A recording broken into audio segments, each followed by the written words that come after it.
Okay, are we on? Hey, everybody. Hi. Leslie here. Zazoo Plazz. My friend. 1 in the morning. I went out for a little walk. It was beautiful tonight. One of those, my favorite time of year when it gets kind of, gets dark a little earlier and the air is just kind of cool and, you can smell the flowers. Just everybody was in bed or tucked up, playing video games. I see their lights, all the little Gen Zers where I live. The older people, they've been in bed for hours. The younger people are still kind of, up, kind of trying to stay up as late as possible, but they got to get up for work tomorrow. So, and I'm just walking around. So anyway, that kind of felt good to get out, go for a walk, get out of my place here. I get a lot done, I like doing stuff at night because I get inspired in ways that I don't during the day, Kind of cool. Let's see, am I coming in all right here? There's a little glare on Zazoo. All right, we're experimenting all the time over here. All right. So this week kind of felt a little slow, the energy, So my kid, what happened was my aunt's funeral, my aunt Olivian's funeral was on Friday. And so it was that day, I was up early, like midnight. And all of a sudden I thought, oh, I should text my son, my youngest son, CP. And so I'm texting him. He's like, you won't believe it. He's like, we just flew in, to Bradley, which is our airport up in Connecticut here, the northern part of Connecticut. I said, oh my gosh, that's unbelievable. That's unbelievable. He's like, we just flew in. Like, it must be a mother's intuition or something, I must have felt like he was back in the airspace around me. So what he just went home and crashed. He couldn't go to the funeral because he was so exhausted. He said like he hadn't slept, more than, like in 2 weeks. He hadn't had anywhere near 8 hours of sleep in a day, So he just went home and he passed out. I haven't heard from him. So I said, don't worry about it. Yeah, so we went, we did the whole thing. Yeah, it's interesting. It was exactly like my uncle's funeral, which was in March. Her husband. It's like it was the same, and they're buried next to each other. But the weird thing is that they have separate headstones. My parents, which I brought up, I have no filter. So I turned to my dad at the funeral. The guy was going on, the priest. We had the wake, and then we get in our cars with the little flags and we drive through town. And we go to the church and have the mass and everything, and the same people were there in the same place, same priest and everything.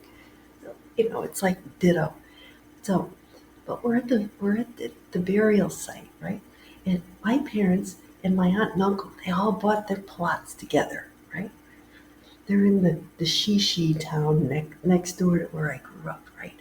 Where my mother wanted to move when we were growing up. And I said, no. Because I thought that, there were ritzy people there, but we just didn't fit in. They wouldn't want riffraff like us. And I'm glad we didn't go there because it just wouldn't have been right. But she always wanted to live there because she grew up sort of near this town. And it was a farming town in the old days. It was, beautiful orchards and farms. It's still kind of like that, but it's gotten so you know, ritzy, gentrified over the years. It's kind of a. I used to go there and dance. We used to have. There used to be a nice restaurant where you could go and dance with your friends, things like that. It's not the same. It's not the same anymore. Um, but yeah. So anyway, so I thought, isn't that strange? They all ended up there, but not the way they originally thought they'd be living there. Um, so I guess the moral of that story is just to, live for today, where you are, even if where you are is a little humble compared to where you want it to be. It's better to be alive. You see where I'm going with this? In a slightly more humble condition than, you know, in a ritzy town, but under the ground. Anyway, so I turned to my dad and I said, how come Aunt Vivi and Uncle John have each their own stone, and you and Mom are splitting one? My parents. So there's my mom. So they had a 2-for-1 special. So apparently my parents, you know, in the, my parents are the people who would go to a coffee shop and split a coffee. Not that they were cheap, but my mother would, she'd split the cookie. She'd split you'd have a piece of banana. I got to college and I was like, you know, people were stealing my food, my fruit. I would take a little piece. They'd be like, who the heck put the half a banana back in the thing? Put the half of an orange. That was me. So my dad, everybody starts cracking up because I pointed out the fact that my parents did in fact get a 2-for-1. My dad said, "You noticed that, huh?" Because where my dad's supposed to go, it's empty. It's his 1937 dash, you know, and he's going to live to over 100 because my grandmother did. So my mom's there, I said hi to her. My cousin is stepping on her. She does that every time. She walks all over my mother's place. So anyway, my older, my boomer cousin. Anyway, uh, so yeah. So and then the other thing that that was kind of funny. I thought I mentioned that. Um, even in times of dark times, I can find the humor. Uh, my ex-husband was sitting next to me in the church. All of a sudden, out of nowhere, we start cracking up, and he was kind of tearing up a little because thinking about his mom, his parents, and all of a sudden he just looks at me and he starts cracking up right there in the church because when we on our wedding day, um, we started cracking up. We're sitting there on the altar, and he had little jokes that he wrote down, and he was taking them out of his jacket pocket and passing them to me, and he was making me crack up, While his uncle, the priest, was going on, or the other priest was talking. That's right, the other priest was giving us some. We're passing notes back and forth, and cracking each other up right there on the altar. So so that's what was happening again. He looked at me, he just starts cracking up. Not for anything it's just my people react to me that way. Because that's how I am. Anyway, oh yeah, the other funny thing that happened this week is I get my car. I got it all fixed up at the shop, right? So I said, okay, finally my car is in good shape. I get in the car. There's a big crack running halfway up my windshield. This was, I don't know, a week ago, after my Zazoo report. I said, there are times, that you just want to go, I give up. I've had it. So I said, all right, make me crack up. Anyway. So I said, okay. So, all right, I'm driving around. We drove it around a little bit, just kind of praying that it would hold up. And then I called one of those companies that comes to your place. Once I called my insurance, not called, but I went online and they said that I'm covered for glass replacement, windshield. Not going to cost me anything. See, God's taking care of me. The universe is taking care of me. Anyway, so then I called this company, right? That comes out and they're going to come out tomorrow. I said, oh, great. But it's Mercury Retrograde, right? Which means everything that you think is going to happen is not going to happen. It's going to happen on another day. It's all going to change, right? It has to do with communication and transportation and things like the crack in the windshield, right? So I look at the little weather thing and it says, first of all, I watched the video.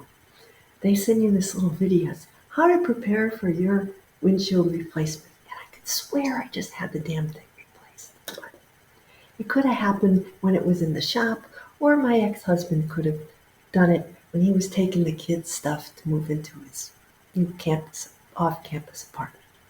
It could have happened anytime. It could have just been like the lawn crew kicking up, stones and stuff. I'm not going to blame anybody. I'm just going to say it was an act of God. And, whatever. So I just told the people, I said, I don't know how it happened. It could have happened many different ways. And they said, okay, we'll cover it. So, yeah. So I said, of course, the only day this week that it's going to rain, like torrential rain, is tomorrow afternoon between 12 and 5. Which is, of course, when I was scheduled for the little man and the little the little van to come and fix my windshield. And they say, in case of inclement weather, make sure that there's, cover. I don't have a garage. I'm out here, in the middle of apartment, land.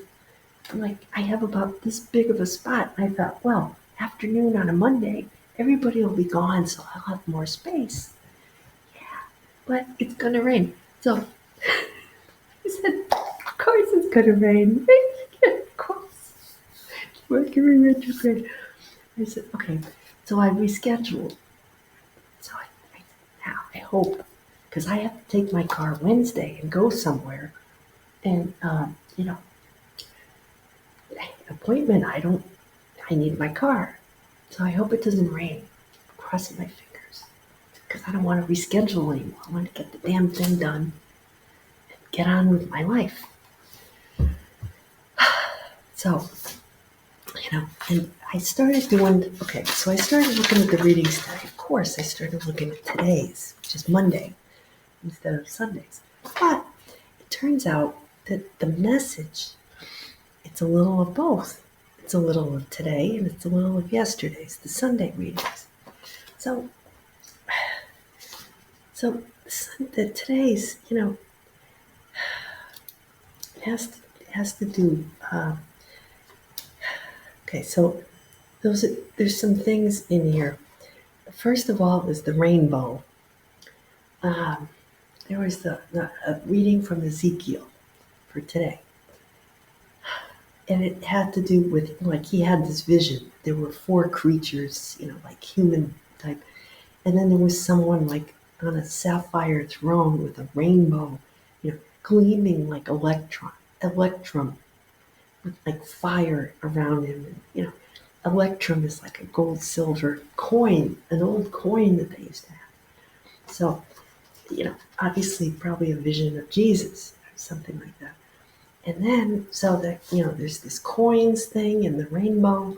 And then there's a reading from Matthew 17, where, Jesus and Simon Peter, they go into Capernaum and the tax collectors are saying, is he going to pay? Is he going to pay his taxes? And then, so, so Jesus told Simon Peter, go drop a hook, in the ocean, catch a fish, and in the fish's mouth, it's going to be this coin, right? That'll be twice the taxes that we owe.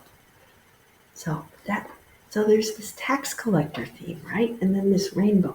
All right, keep that in mind because it's. So what I did was I crossed it out. I said, oh, that's no good. But my first instincts are always right. So I crossed that out. And then I went and I looked at today's readings. So where did I start off here? Well, there's a lot going on. Oh, okay. So yeah. So then it starts with this reading from Elijah. And it all fits together. And then, so, okay, it's taste and see the goodness of the Lord.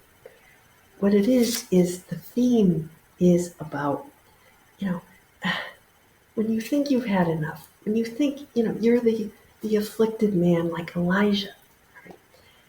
In the book of Kings, it talks about the prophet Elijah in the Old Testament. So he's walking through the desert 40 days and 40 nights, and it's the longest day of his life, like my aunt's funeral the other day. And he's hot, he's tired, he's hungry. He says, I just can't do this anymore. So he finds this out of nowhere in the desert, this brush. It's like a bush, a broom tree. It's just like a little thing. So it's a broom tree. It's not very tall, but it's something. And if you get down and you go under it, it provides you with shade and rest. And then he has angels offering him cake and making him eat and drink for sustenance, because he's got a long way to go. I said, if that isn't like me, just sometimes it's like, oh my God, I got a crack, I get all these things. Really? It's one of those moments where you go, really? And I just have to sit down and rest for a minute. So that's kind of like one of those things. Elijah had a big job to do, but God knows that we're human, right? The universe knows that we're human, right? We need sustenance. We need rest.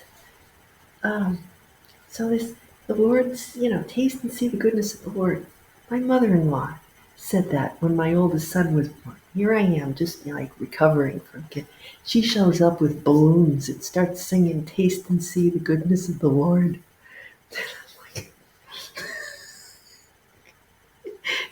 She waltzes in, And for any of you women out there watching, the first baby is always the hardest because you don't know what you're doing.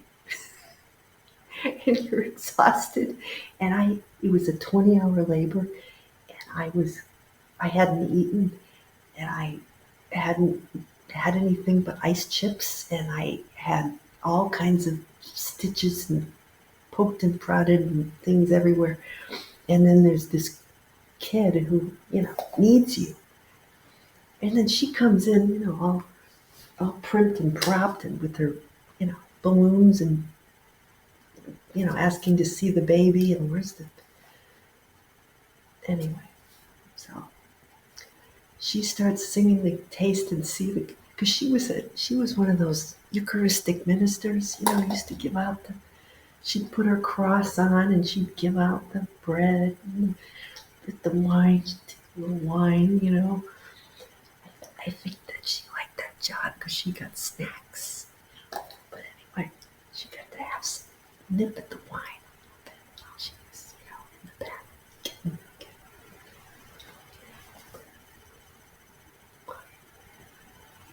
Anyway, okay, so in other words, we shouldn't be embarrassed or ashamed, right? The Lord hears the afflicted man when he calls, but we should be joyful. Say, the lowly will hear me and be glad. So the lowly, literally, it's the lowly. You're in this desert and you're crouched under this, this little bush. You prefer to have the nice big leafy tree, but they don't grow in the desert, right? So sometimes, we can be that for other people. We can be at the broom tree. Maybe we're not the most I feel kind of like the broom tree for, my 218 followers. I'm not the one with the 630,000.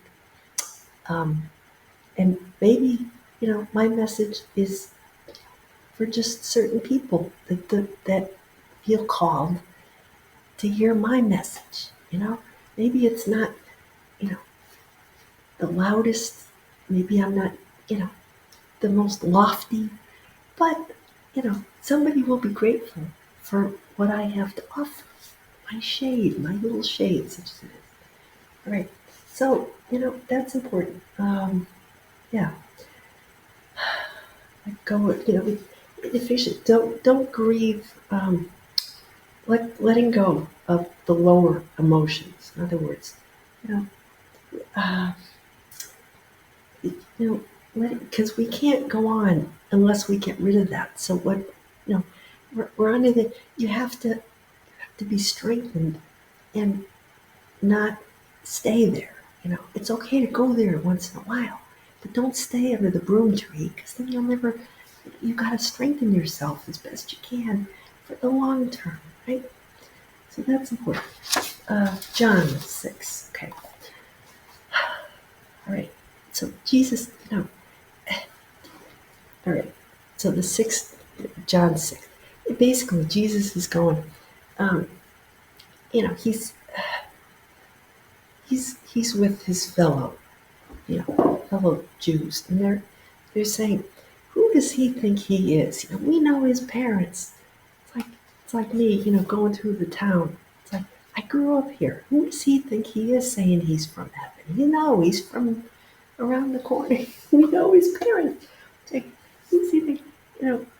But he's saying, you've got to change. All right. If you didn't get the message, if you didn't get the gist of the Old Testament, and realize, if you stay stuck in, the old ideas and what you think it means, you won't see the natural flow. Like the natural flow, the fact that he was in the present moment with them, they totally missed it, right?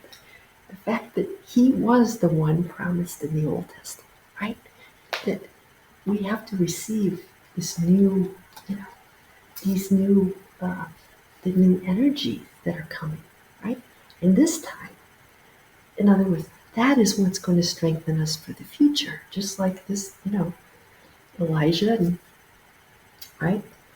So this is what I think it means, is that we have, by living in the present moment here, and changing, right, allowing ourselves to be flowing, to be accepting, not to be, polarized against one another, but rather, you know, compassionate, forgiving, seeing the other person's point of view. And this leads to the song of the week. Perfectly, perfectly, man. I mean, okay, so song of the week. You're Billy Joel. Yeah. Perfect song. Shades of Gray. Shades of Gray. Shades of Gray. Oh, I see. Okay. It was, what the heck? I did it again. Okay. Okay. Anyway, we're in the home stretch. Okay. From the River of Dreams. I have that CD, right? It's up at the house. I gotta get my CD back because that was a good one. Came out in '89. Okay, River of Dreams. It was the last album Billy Joel ever released, right? Last rock album, anyway. Pop rock. And it fits perfectly with these readings. He was so disappointed that, the only song was the title track, River of Dreams, that really did well. It was nominated for a Grammy for that year. And there's a documentary about the making of it. Interesting fun fact for you. Christy Brinkley painted the cover. It was a Rolling Stone in 1993 won their best cover award. And in 2024, Rolling Stone named it one of the worst 50 covers of all album covers of all time. I thought you might appreciate that. If you got this far, that's your reward for today. All right, his ex-wife painted the cover. So at the time, all right, so he was disappointed. It got its lack of airplay, and he put a lot of work and love into that album. And he was discouraged and disappointed, kind of like Elijah. It's like, why am I doing this? He's like, I don't want, why do this anymore? He was disgusted, working with recording companies, and he says, why put all this time and effort if it doesn't mean what it should mean out in the world? I feel like that about my book. I put a lot of time and love and effort into this book, and I wanted it to sell, like to be of course, the best book of all time, best selling, and it may, and I still have that vision. I haven't given that up. It is going to be a best million selling. Everybody's going to know what Zazoo Plazz is. But anyway, be a household word, building an empire. Anyway, but so he gave up. He did a few pop songs in touring, but you know, that album was a broom tree for me because I remember getting that and loving that whole album. Um, you know, uh, so maybe he didn't think that it meant what it meant out in the world, but I think a lot of us Gen Xers appreciated it. Um, the album was more serious. It definitely was more serious than his previous ones. Uh, some of the words, he was dealing with trust issues because, and here we go back with the rainbow. Remember the tax collector? That's significant because look at this in the album, in the song, right? Shades of Grey. He's talking about how he went from duality, seeing things in black and white, in his younger years, to you know in his middle years getting more blurred. Not really knowing. The more he knows, the more he knows. He doesn't know. So he only fears the arrogant who never doubt. Like the Pharisees, right? The people who are so certain that their way, the self-righteous, right? That's the way. Those are the people he's suspicious of, right? So this is interesting for our times, isn't it? Hey, we've never been more polarized as a world, as a culture. Anyway, he says his faith is falling away. He's not sure anymore, right? So, spiritual growth is more of a process of seeing all of us as one, right? Those lines are blurred, but that's progress. That's growth. Um, so what happened was he had found out, Billy Joel, that his ex-brother-in-law had embezzled millions from him, right? And covered it up with creative accounting practices. Now, I used to be in accounting, and there are, you hear about this, like creative, fudging, working the numbers and stuff like that. Yeah. So, and he said, there's no rainbow shining on me. Okay, we're human. The rainbow in the vision, right? Ezekiel. And so I thought it all ties together, doesn't it? There ain't no rainbow shining on him. In other words, he's human. We're not God. We're human. We get discouraged. Even Billy Joel. Right. So I'm getting blinked at here. So I'm gonna leave that there. Go listen to Shades of Grey. I'm gonna get some salmon this week. I'm craving the healthy food. I'm gonna eat healthy. Walk every day now, more like than I have been. I still work out every day. Till next week, Zazoo Plazz. Take care and talk to you next week. Bye bye.